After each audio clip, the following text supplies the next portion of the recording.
នេះជាកត្តាជួយឲ្យ MLBB ល្បីលឿននិងលេចធ្លោខ្លាំងក្នុងរយៈពេលដ៏ខ្លី Mobile Legends Bang Bang ឬយើងហៅកាត់ MLBB បានដាក់ចេញនៅលើទីផ្សារនៅឆ្នាំ 2016 និងបានក្លាយទៅជាជម្រើសហ្គេមក្នុងទូរស័ព្ទដៃដ៏ល្អបំផុតរបស់ MOBA ដែលមនុស្សរាប់លានអ្នកកំពុងតែកម្សាន្តសប្បាយប្រកួតប្រជែងគ្នានាពេលបច្ចុប្បន្នដោយសារតែការរចនាផ្ដោតលើទូរស័ព្ទជាងមុនភាពងាយស្រួលចូលប្រើប្រាស់និងលក្ខណៈពិសេសផ្ដោតទៅលើអ្នកលេងទាំងនេះហើយទើបធ្វើឲ្យ ML ទាញប្រជាប្រិយភាពលឿនខ្លាំងជាងគូប្រជែងទៀតខាងក្រោមនេះជាមូលហេតុដែលវាលេចធ្លោ 1. ការបង្កើនប្រសិទ្ធភាពក្នុងទូរស័ព្ទជាងមុន MLBB ត្រូវបានបង្កើតឡើងសម្រាប់តែទូរស័ព្ទប៉ុណ្ណោះដែលធានាបាននូវដំណើរការរលូនសូម្បីតែលើឧបករណ៍កម្រិតទាបក៏ដោយត្រង់នេះចង់និយាយថាទូរស័ព្ទដែលល្មមកម្រិតទាបលាក់នឹងលាក់ការគ្រប់គ្រងរបស់វាត្រូវបានរចនាឡើងសម្រាប់អេក្រង់ប៉ះជាមួយនឹងសញ្ញាសម្គាល់ជំនាញដែលងាយស្រួលប្រើទាំងនេះគឺបង្កើនជាមួយនឹងភាពងាយស្រួលលេងសម្រាប់បណ្ដាប្រទេសកំពុងតែអភិវឌ្ឍជាពិសេសនៅតំបន់អាស៊ានផ្ទាល់តែម្ដងមានការពេញនិយមខ្លាំង 2. ការប្រកួតលឿន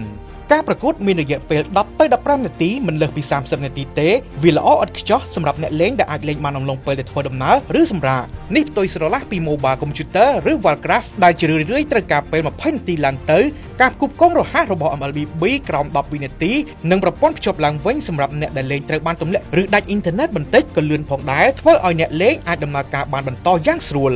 3. ការលេងសាមញ្ញប៉ុន្តែមានយុទ្ធសាស្ត្រ MLBB បច្ចុប្បន្ននេះមាន Hero ជាង 130 ទៅហើយតាម Role Jungler, Mid, Gold Tank និង Fighter ប៉ុន្តែទន្ទឹមនឹង Hero ជាច្រើននោះពួកគេក៏បានបែងចែកផ្នែកផងដែរដែលធ្វើឲ្យអ្នកលេងតាម Role នីមួយៗមិនពិបាកក្នុងការបត់បែនឬរៀន skill បន្ថែមនោះទេអមជាមួយនឹង Tactic មិនពិបាកនេះហើយក៏ជាផ្នែកមួយធ្វើឲ្យអ្នកលេងចូលចិត្តលេងផងដែរមិនពិបាកក្នុងការដំឡើង item ឬ skill ឡើយដោយគ្រាន់តែមានគ្នា 5 នាក់រើស Hero តាម Role និងរៀបចំយុទ្ធសាស្ត្រតាមខូចចង់បានទៅគឺល្អហើយ 4. ប្រព័ន្ធ Ecology Esport ដ៏រីកចម្រើន MLBB បង្កើតជា community មួយជាយុទ្ធសាស្ត្រល្អមែនទែនពួកគេបានបង្កើត league តាមបណ្ដាប្រទេសផ្សេងៗហើយក្រុមដែលឈ្នះជើងឯកតាមប្រទេសនោះក៏មានឱកាសទៅលេងជុំគ្នាលក្ខណៈអន្តរជាតិថែមទៀតផងជាធម្មតាក្នុងរយៈពេល1ឆ្នាំ MLBB មានការប្រកួត2លើកក្នុងមួយប្រទេសដោយលេងដើមឆ្នាំនិងចុងឆ្នាំក្រុមដែលឈ្នះតាមប្រទេសនីមួយៗក៏អាចរកប្រាក់ចំណូលបានច្រើនផងដែរហើយឱកាសលេងលើឆាកអន្តរជាតិវិញរឹតតែបាន prize pool ខ្ពស់ថែមទៀតជាក់ស្ដែងព្រឹត្តិការណ៍ MSC បច្ចុប្បន្នមាន prize pool ដល់ទៅ$3 លានស្របពេលដែល M-Series វិញកើនដល់$1 លាន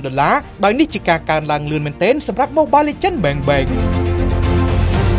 5. ការដាក់បញ្ចូលវប្បធម៌តាមបណ្ដាប្រទេសMoon Toon កែសម្រួលខ្លឹមសាររបស់ MLBB ទៅតាមទីផ្សារក្នុងស្រុកឧទាហរណ៍ការផ្សាយនៅអាស៊ីអាគ្នេយ៍មានភាសានិងការលេងសើចក្នុងតំបន់ពួកគេធ្វើការអាប់ដេតជាប្រចាំដើម្បីដាក់បន្ថែមនៅ event នានាទៅតាមពេលវេលាឬព្រឹត្តិការណ៍ធំៗក្រៅពីនេះ Moon Toon ក៏មាន collect ជាមួយនឹង event ល្បីៗជាច្រើនផងដែរដើម្បីធ្វើការដាក់ skin ថ្មីចូលជានិច្ចដែលធ្វើឲ្យអ្នកលេងមិនធុញនោះទេហើយភាគច្រើនក៏ពេញចិត្តជាមួយនឹង skin តាម hero នីមួយៗផងដែរភាគច្រើនមុននឹងចេញ skin អ្វីមួយពួកគេគឺធ្វើការបោះឆ្នោតយ៉ាងសុក្រិតដើម្បីធានាបាននូវការពេញចិត្តនិងមតិភាគច្រើន